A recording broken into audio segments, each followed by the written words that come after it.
तर मुंबईतली महत्त्वाची बातमी येते। धारावीत काल रात्री भीषण अपघात झालाय। 6 गाड्या या खाडीमध्ये पडलेल्या आहेत। मिळालेल्या माहितीनुसार ही सगळी वाहनं खाडी किनारी उभी असताना एका टँकरनं त्यांना धडक दिली। काल रात्रीची ही घटना आहे। या ठिकाणी आता पोलीस पोहोचलेले आहेत आणि पुढचा तपास केला जातोय। टँकरनं धडक दिल्यामुळे 6 गाड्या या खाडीत पडल्यात। अधिक माहिती घेऊयात। जुई जाधव आमची प्रतिनिधी आपल्या सोबत आहेत। जुई, नेमका काय हा प्रकार आहे, किती वाजता घडलाय?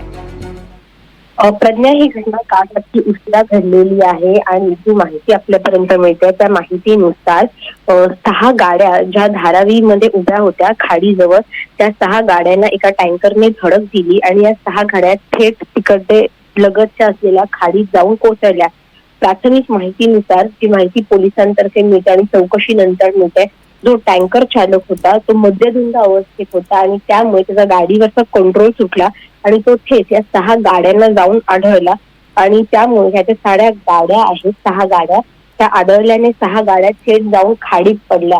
पोलीस काल रात्रीच घटनास्थळी दाखल झाले। केवळ पोलीसच नाही तर अग्निशमन दलाच्या गाड्या देखील घटनास्थळी दाखल झाल्या आणि 6 गाड्या काढण्यामध्ये त्यांना यश मिळालेलं आहे।